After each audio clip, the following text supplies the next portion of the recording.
राजा हो करेजा हो कहे के बा।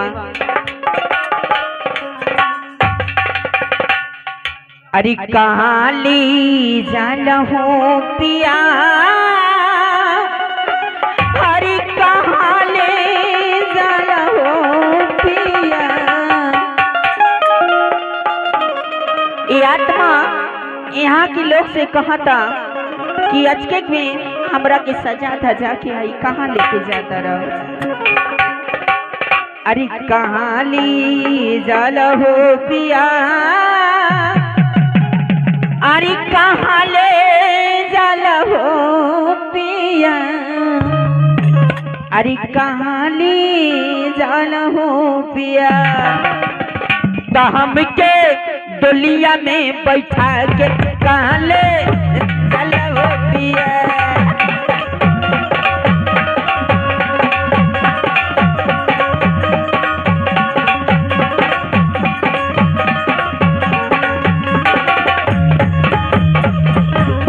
कहले जहला हो पिया, कहले जहला हो पिया, कहले जहला हो पिया।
ललती जतिया कहले जहला हो पिया।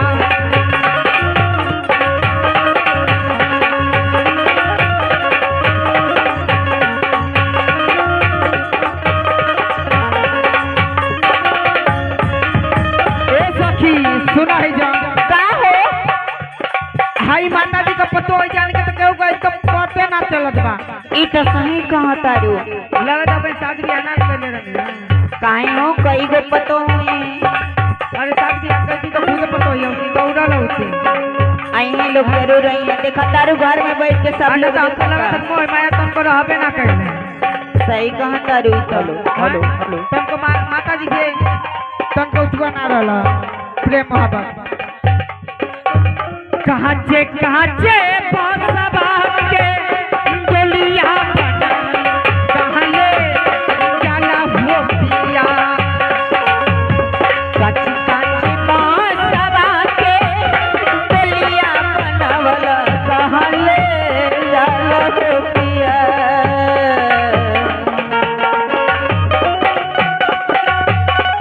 भाई इंद्रावती देवी ऋतु राजू की तरफ से एक क्या न क्या रुपया का पुरस्कार मिला बा।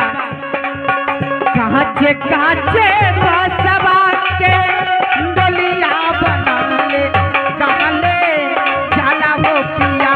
कि मुँह परी डाल के चबरिया, कहाँ ले जाला हो पिया।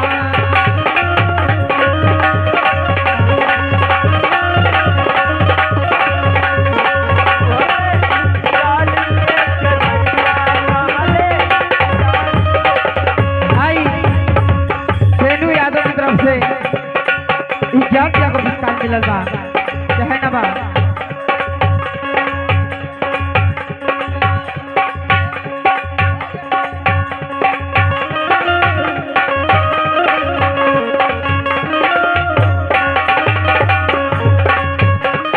सखिया सहेलिया से मिली नाही पवन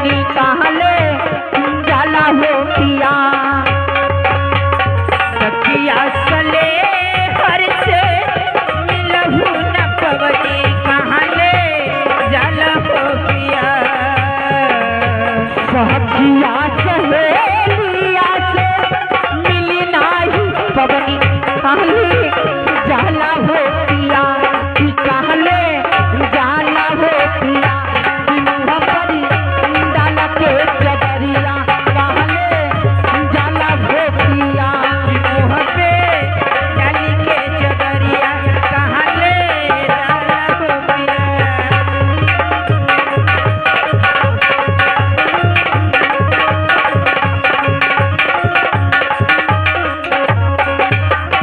कहना बा हेलो एक सखी कहाँ हो? केहू जाने का तो पता एकदम